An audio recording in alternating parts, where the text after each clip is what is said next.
That is the revolution. یہ وہ ہستی ہیں کہ کائنات میں وہ عظیم ریولوشن آیا.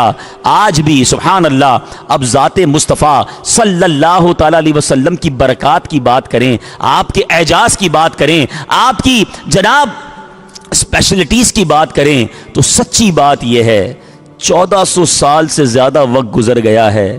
مورخین لکھ رہے ہیں, محدثین لکھ رہے ہیں, سیرت نگار لکھ رہے ہیں, کوئی سیرت کی کتاب لکھتا ہے, کوئی کسی وصف کی بات کرتا ہے. بات یہ ہے کہ 1400 سال گزرے ہیں, بات ابھی تک پوری نہیں ہوئی ہے. یہ کیسی ہستی ہے کہ جس کی بات ہی پوری نہیں ہو رہی ہے. اللہ اللہ, شاعر لکھتے ہیں نا, زندگیاں ختم ہوئیں اور قلم ٹوٹ گئے, زندگیاں ختم ہوئیں اور قلم ٹوٹ گئے, آقا تیرے اوصاف کا ایک باب بھی پورا نہ ہوا. دلدار بڑے آئے, محبوب بڑے دیکھے, جو دیکھے سبھی ان کے قدموں میں پڑے دیکھے. ارباب نظر کو کوئی ایسا نہ ملے گا, بندے تو بہت مل جائیں گے, پر آقا نہ ملے گا. تاریخ اگر ڈھونڈے گی ثانی محمد, ثانی تو بڑی چیز ہے, سایہ نہ ملے گا.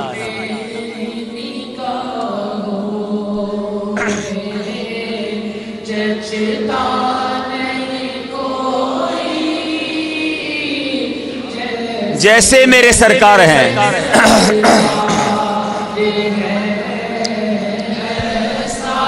نہیں کوئی, نہیں کوئی. سچی بات مجھے کیا ہے, نبی پاک کی جب شان پڑھتے ہیں نا, سنتے ہیں, تو اپنے اوپر فخر ہونے لگ جاتا ہے, پراؤڈ فیل ہوتا ہے. یا اللہ تیری مہربانی ایسے نبی کا امتی بنایا, ایسے آقا کا مجھے غلام, یہی شرف کافی ہے. پیارے آقا علیہ الصلوۃ والسلام کی غلامی مل گئی, یہی بہت بڑا شرف ہے کہ ایسے نبی جو رب کے حبیب ہیں اور میں ان کا امتی کہلایا. سبحان اللہ. میٹھے اسلامی بھائیوں, اب آئیے, سچی بات میں نے کہا نا کہ نہ ہماری اوقات نہ ہمارے پاس الفاظ, مگر میں سوچ رہا تھا کہ آج جمعے کا بیان کس موضوع پر کیا جائے, تو پھر ذہن نے یہی کہا, اسلامی بھائیوں نے بھی مشورہ دیا کہ مبارک مہینے کی آمد ہے, کچھ آقا کی ولادت ہی کی بات کر لیتے ہیں, تاکہ ذہن بھی تیار ہو جائے, روح بھی تیار ہو جائے, دل و دماغ سے. اور تھوڑی پنجابی وچ کہتے ہیں نا, گج وج کے میلاد منائیں گے انشاءاللہ.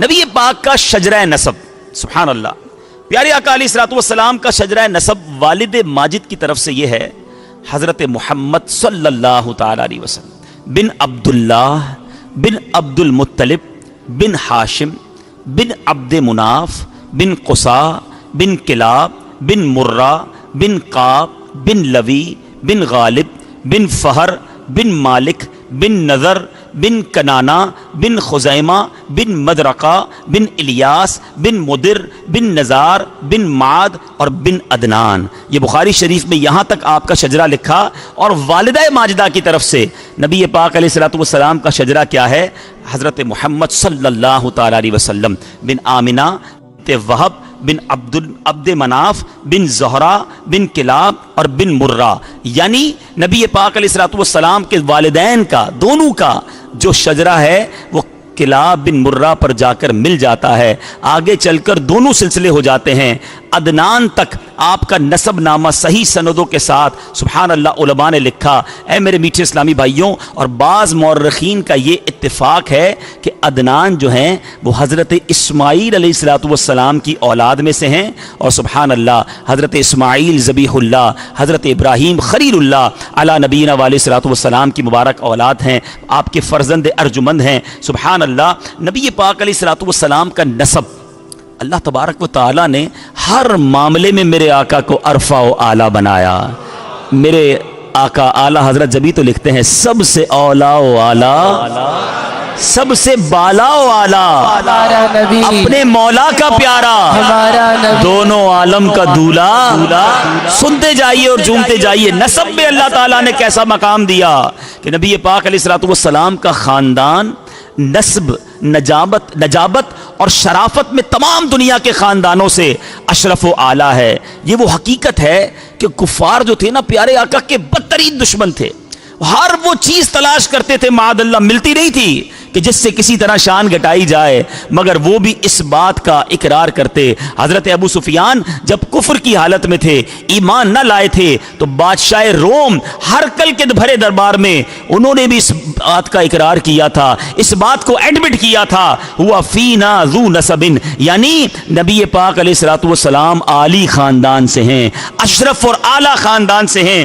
نبی پاک علیہ الصلوۃ والسلام، مسلم شریف کی روایت سنو، میرے آقا خود فرماتے ہیں کہ اللہ تعالیٰ نے حضرت اسماعیل کی اولاد میں سے کنانا کو برگزیدہ بنایا، اور کنانا میں سے قریش کو چنا، اور قریش میں سے بنی ہاشم کو منتخب فرمایا، اور بنی ہاشم سے مجھ کو چن لیا۔ اعلیٰ حضرت لکھتے ہیں نا، ذات ہوئی انتخاب، ذات ہوئی انتخاب، وصف ہوئے لاجواب، نام ہوا مصطفیٰ، تم پہ کروڑوں درود۔ سبحان اللہ، یعنی نبی پاک کے، دیکھیں یہ باتیں پتہ ہونی چاہیے۔ لوگ اپنی فیملی کی بات کرتے ہیں کہ میں فلاں خاندان سے ہوں، میرے دادا یہ تھے، میرے جناب پر دادا یہ تھے، میرا فیملی بیک گراؤنڈ یہ ہے۔ ارے جس نبی کا کلمہ پڑا ہے ان کا بھی نسب نامہ پتہ ہونا چاہیے، ان کے خاندان کی معلومات ہونی چاہیے، اور دل و جان سے عزت و احترام مزید بڑھنا چاہیے۔ اب آئیے قریش، میرے آقا قریشی ہے نا، قریش کون تھے سیکھیے۔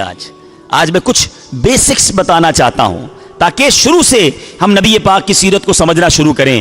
قریش جو تھے، پیارے آقا علیہ الصلوۃ والسلام کے خاندان نبوت میں سبھی حضرات اپنی گونا گو خصوصیات کی وجہ سے بڑے نامی گرامی ہیں، مگر چند ہستیاں ایسی ہیں جو آسمان فضل و کمال پر چاند تارے بن کر چمکے۔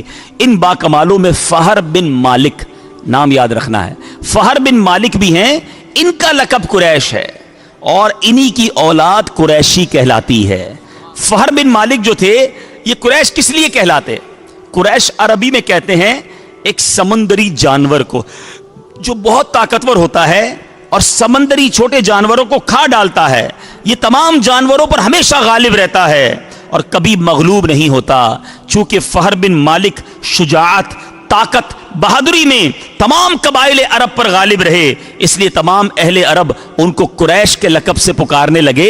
چنانچہ میرے میٹھے اسلامی بھائیوں، اب غور کیجئے کہ نبی پاک علیہ الصلوۃ والسلام کا نسب سلسلہ جو ہے فہر بن مالک سے ملتا ہے، ماں باپ دونوں کا جو نسب ہے جا کر ملتا ہے، اس لیے میرے آقا قریشی کہلائے۔ نبی پاک ہاشمی بھی ہیں۔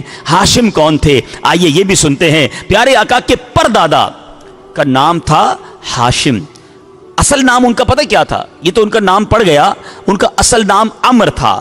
انتہائی بہادر، بے حد سخی، اعلیٰ درجے کے مہمان نواز تھے۔ سبحان اللہ، پنجاب کے لوگ بڑی مہمان نوازی کرتے، سنو میرے آقا کے پر دادا بھی بڑے مہمان نواز تھے۔ اچھا، مہمان نوازی کا عالم یہ تھا کہ ایک سال عرب میں قحط پڑ گیا تو لوگ دانے دانے کو محتاج ہو گئے، تو ملک کے شام سے انہوں نے خشک روٹیاں خریدی، اور حج پر جب حاجی آنے تھے تو ان روٹیوں کا چورا کیا، اونٹ کے گوشت کے شوربہ ملایا، سرید بنایا اور حاجیوں میں بانٹنے لگ گئے۔ ہاشم پتہ ہے کسے کہتے ہیں؟ روٹیوں کا چورا کرنے والے کو ہاشم کہتے ہیں، اس لیے ان کا نام ہاشم پڑ گیا۔ تو اب سمجھ آ گئی بھائی، فہر بن مالک قریش تھے، اور عمر جو تھے پیارے آقا کے پر دادا، ان کا لقب پڑا ہاشم، اور میرے آقا قریشی بھی کہلائے، ہاشمی بھی کہلائے۔ پیارے آقا علیہ الصلوۃ والسلام کے آباء و اجداد پر تو بہت کچھ ہے بیان کرنے کے لیے، مگر آج میں ولادت مصطفیٰ صلی اللہ تعالی علیہ وسلم سے پہلے کا ایک عظیم واقعہ سنانا چاہتا ہوں۔ تو ایک واقعہ جو ہمارے ایمان کو بھی جلا بخشتا ہے، ہمارے عقیدے کو بھی تقویت دیتا ہے، نبی پاک کی شان بھی بیان کرتا ہے، اور یہ واقعہ قرآنی واقعہ ہے۔ اور یہ واقعہ کون سا واقعہ ہے؟ جس کو ہم سورہ فیل میں پڑھتے ہیں، سنتے ہیں، ہاتھی والا واقعہ۔ یہ واقعہ کیا تھا میرے میٹھے اسلامی بھائیوں؟ نبی پاک کی پیدائش سے 55 دن پہلے، کتنے دن پہلے؟ ریپیٹ کریں گے، کتنے دن پہلے؟ 55 دن پہلے یمن کا بادشاہ ابرہا، اس نے جناب پلان کیا کہ ہاتھیوں کا لشکر لے کر جاؤں گا اور کعبے کو ڈھا دینا ہے، نہ کعبہ رہے گا، نہ مسلمان اس کا طواف کرنے جائیں گے، نہ حج کریں گے۔ اب اس نے لشکر تیار کیا، بڑے بڑے ہاتھی، اور جس ہاتھی پر وہ خود بیٹھا تھا وہ ہاتھی، اس کا نام تھا محمود، بڑا بڑا ہاتھی تھا۔ اب جناب وہ لے کر مکہ پاک پہنچا۔ اب مکہ پاک میں جیسے پہنچا تو وہاں جو ہے وہ ابرہا سپہ سالار کا نام تھا، تو حضرت عبد المطلب جو تھے پیارے آقا علیہ الصلوۃ والسلام کے مبارک دادا شریف وہ گئے، اور جا کر جب ملنے گئے تو ابرہہ نے بڑے اس کو احتشام کے ساتھ، بڑے آنر کے ساتھ بٹھایا کہ قریش کے سردار آئے ہیں. تو اس نے کیا کیا تھا، ابرہہ نے خوف پھیلانے کے لیے مکے کے لوگوں کے مویشی، مال مویشی، گھوڑے، اونٹ وہ پہلے سے گرفتار کر لیے. ایک عجیب سا خوف پھیل گیا تھا. تو حضرت عبد المطلب گئے اور جا کر کہا کہ آپ نے ہمارے شہر کے لوگوں کے اونٹ لے لیے ہیں، جانور قبضہ کر لیا ہے. تو ابرہہ کہتا ہے میں تو سوچا، میں نے یہ خیال کیا کہ آپ مجھ سے یہ نیگوشیٹ کرنے آئے ہیں، یہ بات کرنے آئے ہیں کہ جناب کعبے پر حملہ نہ کیا جائے، یہ مسلمانوں کا اللہ کا گھر ہے اور ہم یہاں عبادت کرتے ہیں. آپ کو اپنے مویشیوں کی فکر ہے. میں تو سمجھا آپ سردار ہیں اور سرداروں والی بات کریں گے. اللہ اکبر. حضرت عبد المطلب نے اس دن جو تاریخی الفاظ کہے، دلوں پہ نقش کرنے کے قابل ہیں. اللہ اکبر. وہ کیا کہتے ہیں؟ وہ کہتے ہیں مجھے اپنے اونٹوں سے مطلب ہے، کعبہ میرا گھر نہیں ہے. کعبہ جس کا گھر ہے اسی نے اس کی حفاظت کرنی ہے. ابرہہ کے لیے بالکل نئی بات تھی. یعنی ہو سکتا ہے وہ یہ سمجھ رہا ہو کہ سرنڈر کر رہے ہیں، ڈر رہے ہیں. کہ ٹھیک ہے، اس نے اعلان کیا ان کو سارے مویشی دے دو. سارے مویشی دے دیے. حضرت عبد المطلب نے اپنی قوم کے پاس جا کر ایک عظیم اعلان کیا کہ اے قوم کے لوگوں، اب تم پہاڑوں پر چلے جاؤ، مکے کو خالی کر دو. یہ دنیا کی عجیب جنگ تھی کہ کوئی ریٹیلیشن کے لیے موجود نہیں تھا، کوئی جناب کسی فوج کو روکنے کے لیے موجود نہیں تھا. ایک طرف کعبے کو ڈھانے کا پلان ہے، تہس نہس کرنے کا ارادہ ہے، دوسری طرف مسلمانوں میں اعلان کیا جا رہا ہے، اس وقت کے ایمان والوں میں اعلان کیا جا رہا ہے کہ دور ہٹ جاؤ، کوئی سامنے نہ آئے، اپنے مال مویشی، اپنا مال و اسباب لو اور پہاڑوں پہ چلے جاؤ. مکے کے لوگ پہاڑوں پر چلے گئے. آج بھی مکہ شریف دیکھیں تو کعبے کے چاروں طرف پہاڑ ہیں، گویا وہ پہاڑوں پر کھڑے ہو کر رب کی قدرت کا نظارہ دیکھنا چاہتے تھے. حضرت عبد المطلب نے قوم کو تو اوپر بھیجا، خود کعبے پر آتے ہیں، کعبے کا دروازہ تھامتے ہیں اور گریہ وزاری کرتے ہوئے رب عز و جل کی بارگاہ میں دعا کرتے ہیں کہ اے اللہ عز و جل، اے میرے مالک، بے شک ہر شخص اپنے گھر کی حفاظت کرتا ہے، لہٰذا تو بھی اپنے گھر کی حفاظت فرما اور ان بے ایمانوں کے مقابلے میں اپنے کلمہ پڑھنے والوں، اپنے اطاعت شعاروں کی مدد فرما. عبد المطلب نے بھی دعا مانگی، خود بھی پہاڑ پر چلے گئے. اللہ اکبر. اب ہاتھی کا لشکر تیار ہے حملہ کرنے کے لیے. دنیا کا دستور ہے میزائل کا مقابلہ میزائل سے کیا جاتا ہے، نیوی کا مقابلہ، پانی کے جہازوں کا مقابلہ پانی کے جہازوں سے کیا جاتا ہے. بری فوج ہو تو مقابلے میں بری فوج آتی ہے. اللہ اکبر. میرے رب نے اپنی قدرت کا وہ نظارہ دکھایا، ایک طرف ہاتھی ہیں، دوسری طرف ابابیل بھیجے جا رہے ہیں. کوئی بڑا ہتھیار نہیں تھا، چھوٹا سا پرندہ بھیجا گیا. اللہ اکبر. اور ان پرندوں نے کوئی پہاڑ نہ گرائے. ارے ہاتھی کو مارنے کے لیے بڑی بڑی چٹانیں درکار ہیں. میرے رب نے رہتی دنیا کو ان اللہ علی کل شیء قدیر کا وہ نظارہ دکھایا کہ رب چاہے تو ہاتھیوں کے لشکر کو چھوٹے کنکر سے تباہ کر سکتا ہے. وہ ابابیل کا لشکر آتا ہے، کنکر پھینکے جاتے ہیں اور ان کنکروں نے کمال کر دیا. کیا میزائل کام کرتے. روایتوں کے الفاظ ہیں کسی فیل سوار کے سر پر، اس کے سر پر وہ پتھر گرتا، اس کو چیرتا، ہاتھی کو چیرتا اور زمین میں جا کر نصب ہو جاتا. جس کو پتھر لگنا تھا اس پتھر پر اس کا نام موجود تھا. صرف چیرا نہیں بلکہ پرخ سے اڑا دیے، نام و نشان ختم ہو گیا. یہ وہ واقعہ ہے میرے میٹھے اسلامی بھائیوں. ساری دنیا میں اسلام کا، کعبے کا، ایمان والوں کا ایک روب اور دبدبا بیٹھ گیا. ان کے دلوں میں خوف بیٹھ گیا کہ اس قوم سے کیسے لڑ سکتے ہیں کہ جس کے لیے آسمان سے ابابیل آ جاتی ہیں، آسمان سے مدد آتی ہے. ایک گویا خوف پھیلا دیا گیا. اللہ اکبر. علماء کہتے ہیں یہ میرے آقا کی آمد سے صرف 55 دن پہلے کا واقعہ ہے. ساری دنیا کو بتانا تھا کہ کسی کی آمد ہونے والی ہے، کسی کی جلوہ گری ہونے والی ہے. دنیا کا دستور ہے صبح ہونے سے پہلے تھوڑا سا اجالا پھیلتا ہے، تارے چلے جاتے ہیں، پتہ چلتا ہے صبح آنے والی ہے. کسی بھی بڑے اعلان سے پہلے کوئی پریپریشن ہوتی ہے. اللہ اکبر. اس دنیا میں نبی پاک کے آنے سے پہلے اصحاب فیل کا واقعہ سارے عالم کے لیے ایک اعلان تھا کہ سن لو، آئی نئی حکومت، سکہ نیا چلے گا، عالم نے رنگ بدلا، صبح شب ولادت. اب میں سورہ فیل پڑھنا چاہوں گا اور اس کا ترجمہ بتانا چاہوں گا. ایمان بھی تازہ ہونا ہے، عقیدہ مزید مضبوط ہونا ہے. میں ایک بار پھر سوال کرتا ہوں، یہ واقعہ نبی پاک کی آمد سے کتنے دن پہلے ہوا تھا؟ بس ماشاءاللہ یاد ہو گیا نا, یاد رکھنا. اب سنو سورہ فیل. سبحان اللہ, اللہ تعالیٰ قرآن مجید میں ارشاد فرماتا ہے, بسم اللہ الرحمن الرحیم, الم تر کیف فعل ربک باصحاب الفیل. اے محبوب کیا آپ نے نہ دیکھا, الم ترا, اے محبوب کیا آپ نے نہ دیکھا کہ آپ کے رب نے ان ہاتھی والوں کا کیا حال کیا. آقا تو تشریف ہی نہیں لائے تھے, آقا تو 55 دن بعد دنیا میں آئے, اور قرآن کہہ رہا ہے, قرآن کا ایک ایک لفظ حق ہے. اے محبوب آپ نے نہ دیکھا. تو اب پتہ کیا چل رہا ہے کہ الحمدللہ جو ہمارا عقیدہ ہے وہی ہے اول, وہی ہے آخر, وہی ہے ظاہر, وہی ہے باطن, اسی کے جلوے, اسی سے ملنے, اسی سے اس کی طرف گئے تھے. نبی پاک کی وہ حدیث یاد کرو کہ میرے آقا فرماتے جس کا مضمون ہے, میں اس وقت بھی نبی تھا کہ جب آدم علیہ الصلوۃ والسلام پانی اور مٹی کے درمیان تھے. اللہ اکبر, میرے رب نے اپنے نور سے اپنے نبی کا, اپنے حبیب کا نور پیدا کیا. تو میرے آقا کی شان وہ ہے. قرآن کہتا ہے, اب ذرا آگے الفاظ سنیے گا, رب فرماتا ہے, الم یجعل کیدہم فی تضلیل, کیا ان کے داؤ کو تباہی میں نہ ڈالا. وارسل علیہم طیرا ابابیل, اور ان پر پرندوں کی ٹکڑیاں بھیجی, ٹولیاں بھیجی. ترمیہم بحجارۃ من سجیل, اور کیا کیا ہوا کہ انہیں کنکر کے پتھروں سے مارے ہیں. اس کنکر نے حال کیا کیا, فجعلہم کعصف مأکول, انہیں چبائے ہوئے بھس جیسا بنا ڈالا.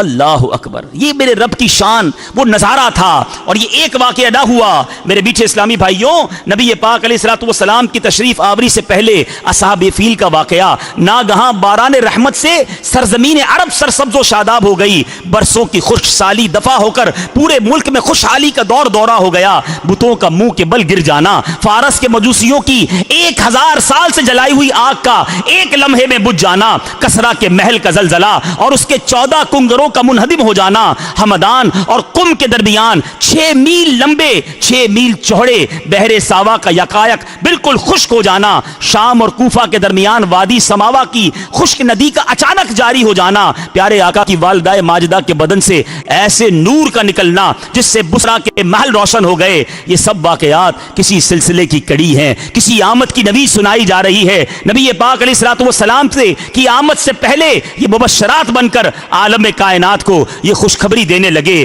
کہ مبارک ہو وہ شاہ پردے سے باہر آنے والا. مصطفیٰ جان رحمت, شمع بزم ہدایت, نوشہ بزم جنت, پے کرے جود و سخاوت, منبع علم و حکمت, صلی اللہ تعالی علیہ وسلم پر درود ہر دن پڑھنا, روزانہ پڑھنا بہت زیادہ برکتیں لاتا. مگر جتنی درود پاک کی کتابیں ہیں جس میں احادیث کو جمع کیا گیا, ہم دیکھیں تو باقاعدہ اس میں ایک الگ چیپٹر ہے, الگ باب بنایا جاتا ہے کہ شب جمعہ اور جمعہ کے دن درود پڑھنے کی فضیلت. یعنی نبی پاک علیہ الصلوۃ والسلام کی کئی احادیث صرف اسپیشلی جمعرات کی رات اور جمعہ کے دن درود پڑھنے والوں کے فضائل پر ہیں. سبحان اللہ, بڑی مشہور حدیث ہے.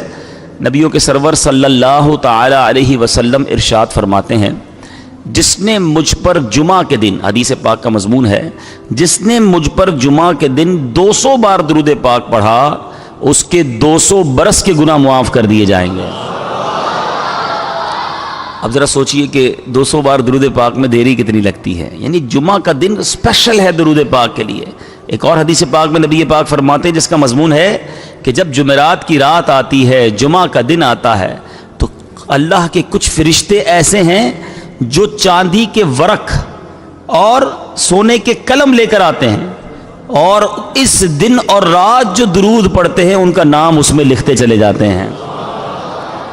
ایک اور شاندار فضیلت نبی پاک صلی اللہ تعالی علیہ وسلم نے فرمایا جس کا مضمون ہے, اور دنوں کا درود فرشتے مجھ تک پہنچاتے ہیں. باقی ہفتے میں پڑھیں تو فرشتے پہنچاتے ہیں. آقا فرماتے ہیں جمعہ کے دن کوئی درود پڑھے بنفس نفیس میں خود سماعت کرتا ہوں, کوئی واسطہ نہیں, ڈائریکٹ ڈائلنگ ہے.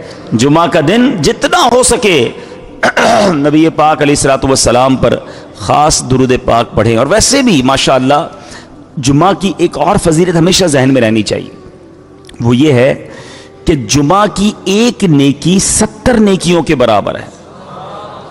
اب مثال کے طور پہ آپ نے ایک نیک کام کرنے ہوتے ہیں، اللہ کی رحمت سے بہت ساری چیزیں ذہن میں ہوتی ہیں، تو آپ کوشش کریں کہ جمعہ کے دن وہ کام ضرور کریں۔ اب اتوار کو آپ نے کسی مریض کو دیکھنے جانا ہے، آپ نے سوچا ہوا ہے یار پیر والے دن میں اپنے کسی غریب رشتہ دار کی مدد بھی کروں گا، اس کو بلایا میں نے پیر کو، میں اس کو قرضہ دینا ہے، اس کو علاج کے پیسے دینے، واٹ ایور، جو نیکی آپ نے 2-3 دن بعد کرنی ہے نا، کوشش کریں کہ اس کو تھوڑا جلدی کر کے جمعہ کو کر لیں۔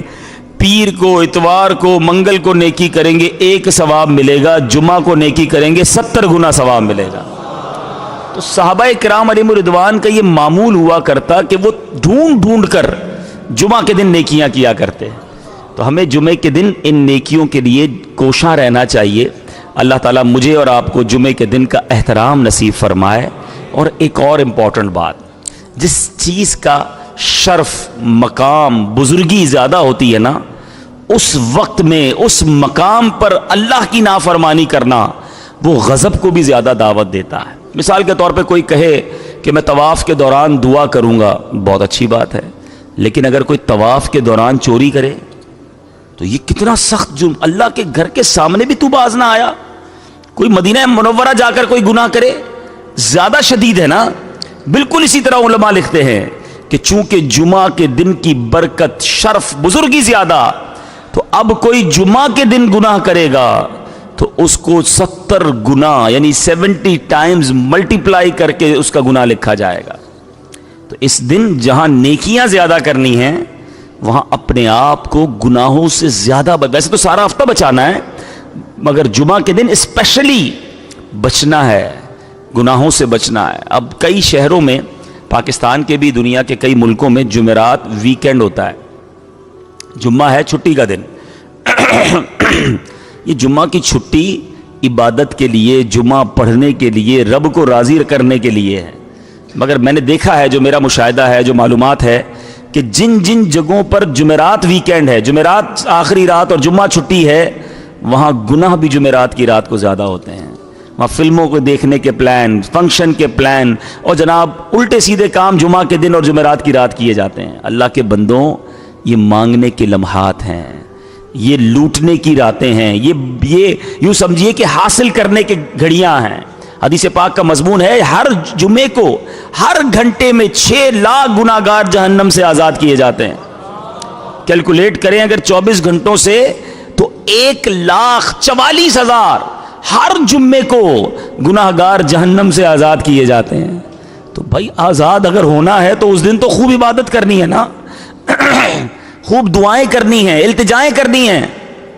جمعے کے دن ہی نافرمانی کر کے اللہ کے غضب کو دعوت دی جائے، خدا را احتیاط کیجئے، سمجھداری کا مظاہرہ کیجئے۔ ویسے سارا ہفتہ گناہوں سے بچیں، جمعہ کے دن زیادہ ڈر جائیں، زیادہ عبادت کی طرف ذہن لگائیں۔ اللہ مجھے اور آپ کو اس مبارک دن کا احترام نصیب فرمائے۔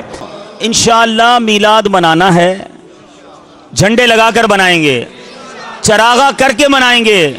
رات کو کوئی گزرے گلی سے تو پتہ چل جائے یہ جگمگاتا گھر کسی عاشق رسول کا ہے، دن میں گزرے تو مدنی پرچم بتا دے کہ یہ گھر کسی عاشق رسول کا ہے۔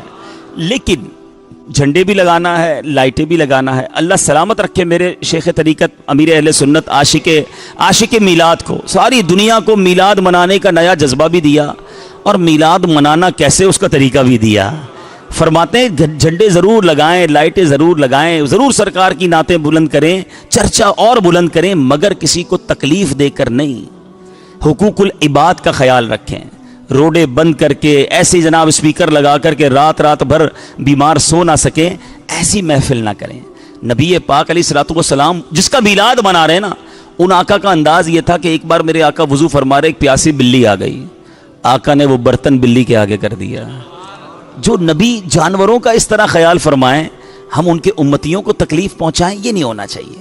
میلاد ضرور بنائیں، دھوم دھام سے بنائیں، مگر حقوق العباد کا خیال رکھیں۔ اسی طرح ایک اور غلطی کرتے ہیں عاشقان رسول، دعوت اسلامی والے تو نہیں کرتے، لیکن چلیں ساری دنیا میں یہ بیان سنا جا رہا ہے، دیکھا جا رہا ہے کہ لائٹنگ لگائیے مگر اس کا بل پے کیجئے۔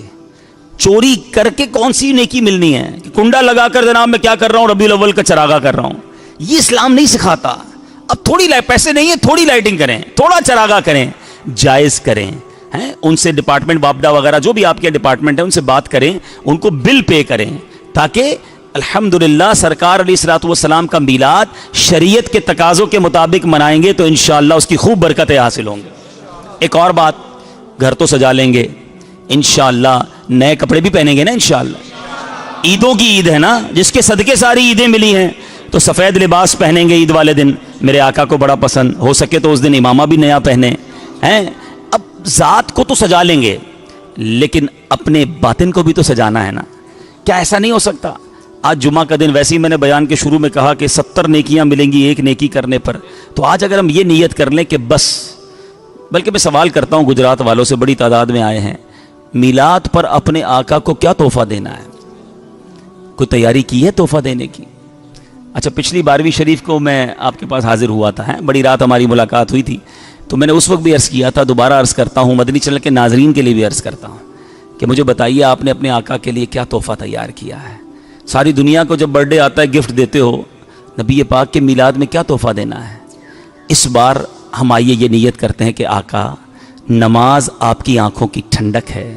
ہم نیت کرتے ہیں کہ آپ کے میلاد کی خوشی میں آج کے بعد ہماری کوئی نماز قضا نہیں ہوگی, یعنی ہم میلاد نمازی بن کر گزاریں گے انشاءاللہ. اچھا, اب زندگی میں ایسی تبدیلی لے آؤ جس کے چہرے پر آقا کی سنت نہیں ہے, میرے آقا کو داڑھی کا تحفہ پیش کر دو کہ آقا بس آپ کے میلاد کی خوشی میں نے داڑھی سجا لی, اب یہ قبر میں بھی داڑھی ساتھ لے کر جاؤں گا, اور ایک مٹھی سے گھٹانا بھی حرام ہے, پوری مٹھی کر لیں. تو یہ سبحان اللہ کیسا پیارا تحفہ ہوگا. یہ وہ تحفے ہیں جو انشاءاللہ پیش کریں, میرے آقا کی براہ راست نگاہ کرم ہو جائے گی. اچھا, کوئی ہم سے پوچھے یار آپ پہلے بڑا جھوٹ بولتے تھے اب نہیں بولتے, بندہ کہے یار میرے آقا کا میلاد آیا میں نے جھوٹ بولنا چھوڑ دیا ہے. آپ نے اپنا کاروبار بدل دیا, بندہ کہے میرا کاروبار ٹھیک نہیں تھا, نبی پاک کا میلاد آیا میں نے حرام روزی چھوڑ دیا, فقط حلال کماؤں گا. یعنی زندگی کی جتنی برائیاں ہیں, فلمیں, ڈرامے, گانے, باجے, بے پردگی, جو کچھ ہم غلط کام کرتے ہیں, that is the right time for the right decision. بہترین موقع ہے اپنی زندگی میں تبدیلی لانے کا. خوشیاں دا ویلا آ رہا ہے, جمعہ کا دن ہے, یہ آخری جمعہ ہے ربیع الاول سے پہلے. آؤ نیت کرتے ہیں کہ نبی پاک کا میلاد اس بار میرے آقا کے سنتوں کا پیکر بن کر منائیں گے, نبی پاک کی سنتوں پر عمل کر کے بنائیں گے, حرام روزی کو چھوڑ کر بنائیں گے, فلموں, ڈراموں, گانوں, باجوں سے توبہ کر کے بنائیں گے. انشاءاللہ ایسا اس بار میلاد مناؤ کہ شیطان دم دبا کر بھاگ جائے کہ نبی پاک کے غلام جاگ گئے ہیں, اب یہ پیارے آقا کے سچے امتی اور سچے عاشق رسول بننے کا عزم کر بیٹھے ہیں. پھر دیکھیں انشاءاللہ زندگی بھی اچھی گزرنی ہے, اور قبر میں جاؤ گے نا تو پتہ ہے کیا ہونا ہے. بریلی کے تاجدار لکھتے ہیں قبر میں لہرائیں گے تا حشر چشم نور کے, انشاءاللہ قبر میں لہرائیں گے تا حشر چشم نور کے, جلوہ فرما ہوگی جب طلعت رسول اللہ کی. آقا تشریف لائیں گے, قبر جگمگا اٹھے گی, اور انشاءاللہ اپنے غلام کو سینے سے لگائیں گے. تو ایسی زندگی گزارنی ہے, اور ایسی زندگی گزارنا شریعت کے مطابق میلاد منانا کیسے ہے, اس کے ان تمام طریقوں کے لیے دعوت اسلامی کے مدنی ماحول سے وابستہ ہو جائیں.